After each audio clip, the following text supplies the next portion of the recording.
terjadi ya perang elektronik lah. Tapi akhirnya ketika kita tidur jam 6 pagi berhasil diretas. Kalau saya mencurigai mereka ini dibayar untuk ngehack. Karena kan kok pas banget situasinya gitu kan. Ya kerugiannya ya HP saya dipegang istri lagi, akunnya itu kerugiannya itu. Itu aja. Iya.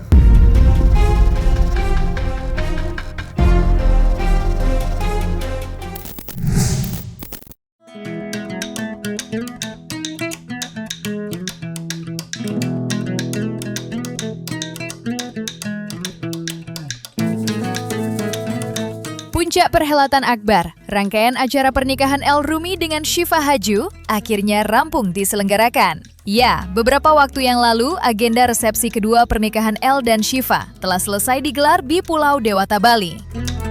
Berbeda dengan acara di ibu kota, resepsi kedua El dan Syifa dibalut dengan nuansa hangat. Dihadiri orang-orang tercinta, acara dibungkus dengan tema fairy tale dengan pakaian pengantin serba putih. Akan tetapi yang berhasil mencuri perhatian publik bukanlah momen-momen yang terjadi selama pernikahan, melainkan komentar El Rumi ketika Irwan Musri sang ayah tiri membagikan unggahan di media sosial. Dalam komentar itu, El Rumi pun menuturkan kalimat menyentuh berisi ucapan terima kasih untuk Irwan Musri. Terima kasih Dedi, selalu ada di hari yang paling berarti dalam hidupku. Itu benar-benar berarti segalanya bagi kami. Aku cinta kamu Dedi, tulis El Rumi dalam bahasa Inggris.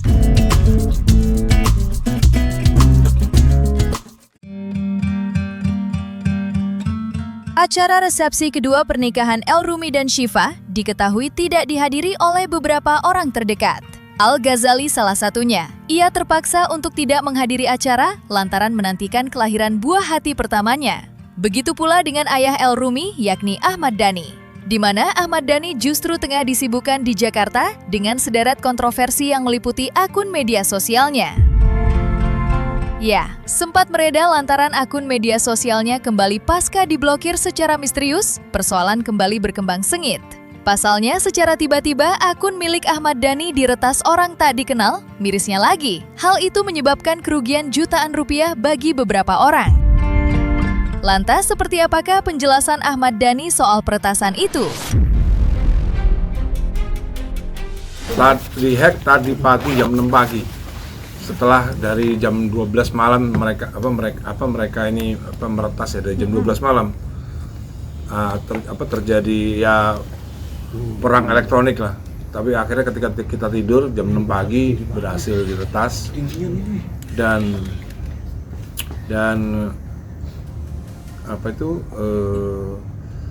akhirnya terjadi penipuan karena orang yang sudah membeli emas di Instagram saya itu akhirnya mereka mau nggak mau meminta pertanggungjawaban dari saya. Kalau menurut saya sih kok kenapa saya yang diincar gitu, ya kan akun saya kan verified, sebenarnya nggak bisa dihack sebenarnya. Kalau nggak bener-bener hacker beneran gitu, hacker yang sangat ahli itu nggak mungkin, karena ini akun daripada pejabat negara, ya kan, anggota DPR kok bisa diretas, kan berbahaya ini. Suatu saat nanti menteri juga bisa diretas, suatu saat pun presiden pun bisa juga diretas, ini kan berbahaya. Maka dari itu kita terus koordinasi dengan Meta dan Komdigi untuk menyelidiki kasus ini lebih dalam. Belum diketahui secara pasti apakah aksi peretasan ini berkaitan dengan sederet unggahan terakhir Ahmad Dhani, yang mana ia tengah gencar-gencarnya menguak fakta tersembunyi terkait perceraiannya dengan Maya Estianty, sang mantan istri 20 tahun yang lalu. Meski begitu, pelaku peretasan sendiri telah berhasil ditemui. Berdasarkan informasi yang didapatkan oleh Ahmad Dhani dari Komdigi, pelaku peretasan berlokasi di Pulau Sulawesi. Mengejutkannya, pelaku diduga sindikat residivis. Belum tahu, katanya menurut orang Meta sih sindikat. Tapi bahwa posisinya sudah diketahui, posisi yang melakukannya sudah diketahui.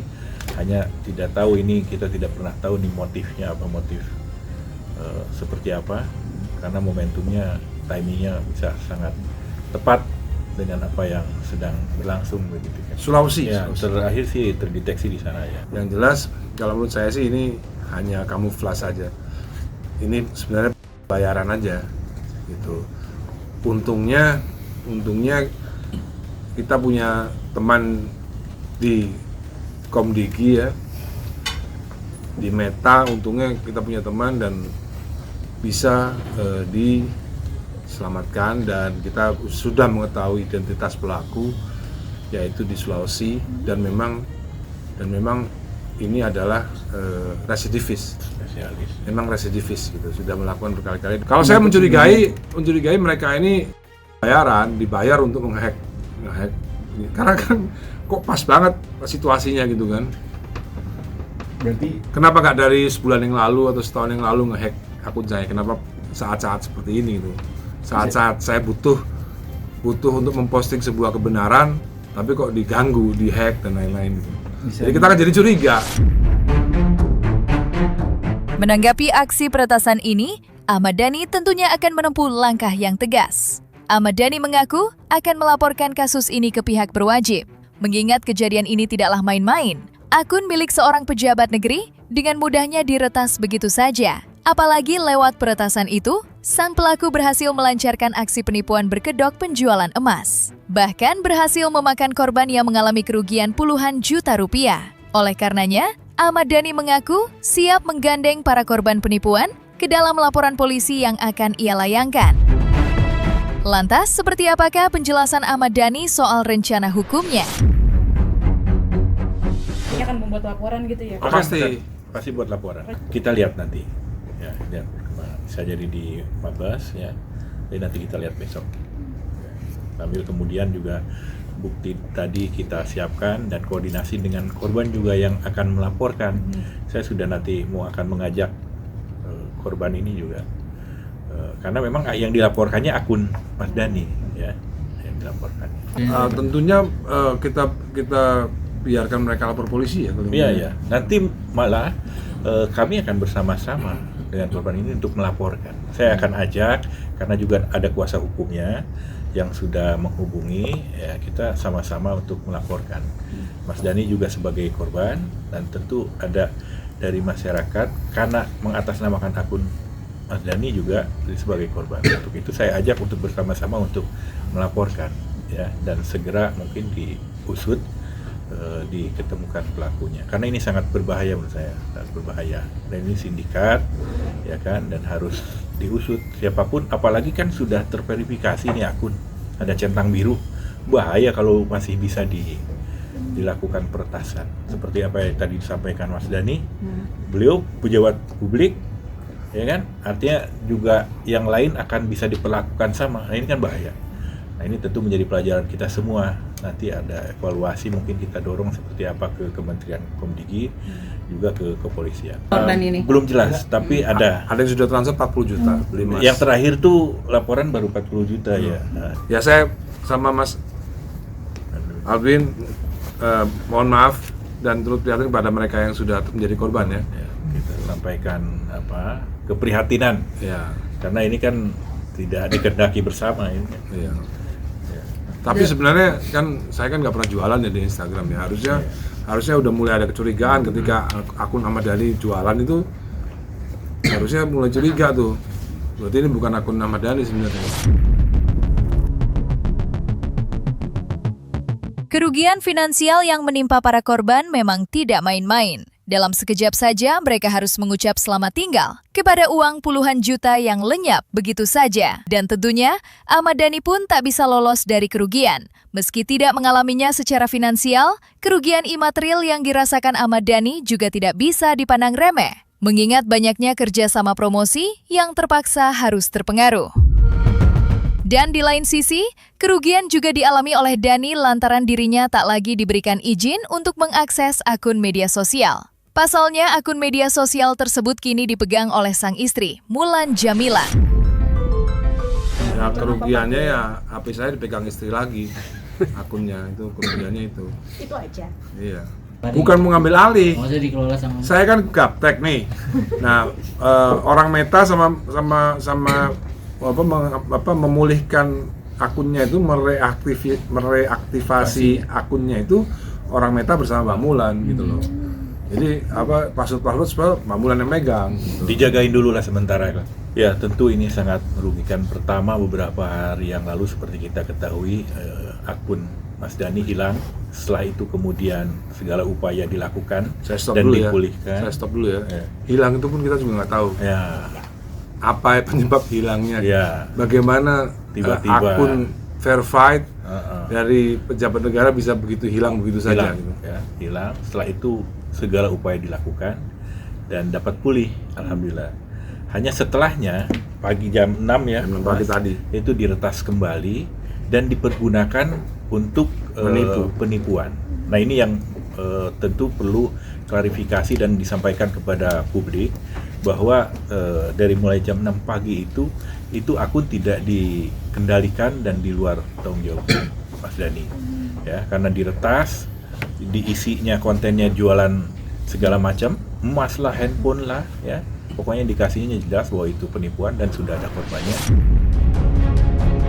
Entah apa yang akan terjadi ke depannya. Namun yang pasti, rentetan aksi menggemparkan Ahmad Dhani di media sosial telah menuai perdebatan. Di satu sisi, ada yang mendukung setiap langkah yang ia tempuh. Namun di lain sisi, tak sedikit pula masyarakat yang justru balik menyerang Dhani. Ya, nama Ahmad Dhani kini ramai diterpa berbagai cerca dan cibiran. Bahkan, ada pula yang memberikan cap sebagai wakil rakyat yang justru sibuk mengurusi persoalan pribadi ketimbang isu negara. Lantas, seperti apakah Ahmad Dhani menyikapi itu semua? Ya, Apa ya dan- saya sih selalu ngasih pengertian ya bahwa netizen itu kan macam-macam ya. Ada yang punya adab, ada yang nggak punya adab ya. Ada yang kelas pendidikannya baik, ada yang kelas pendidikannya jelek. Jadi harus dimaklumi kalau ada netizen yang memang pendidikannya rendah, adabnya kurang gitu, atau jahat ya, karena ada yang jahat banget gitu, ada yang jahat banget ya harus dimaklumi karena ya masyarakat ya memang seperti itu.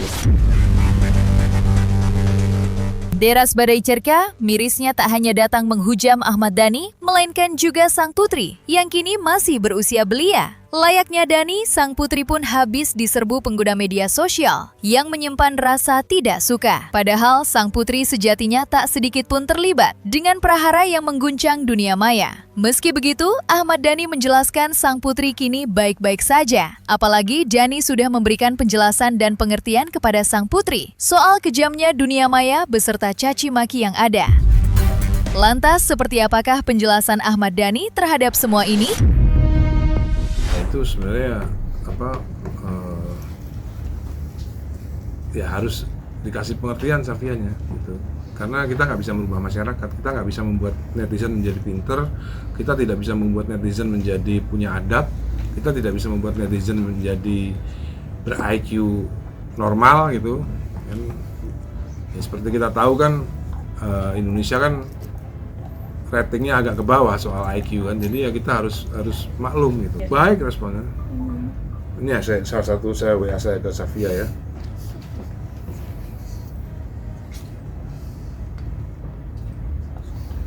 Ya Safia kan sudah mau dewasa, jadi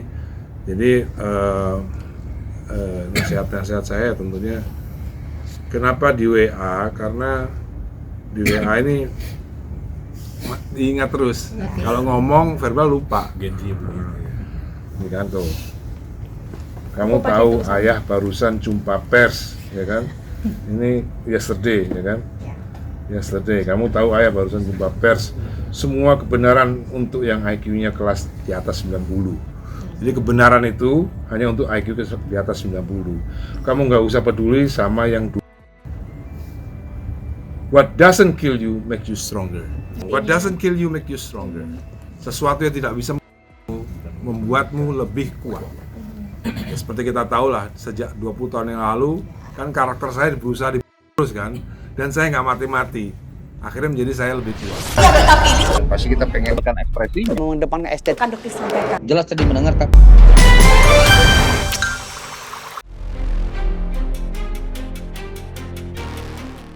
Nah, selesai sudah, Cumi Lovers. Jangan lupa untuk like, subscribe, dan juga share channel YouTube Cumi Cumi.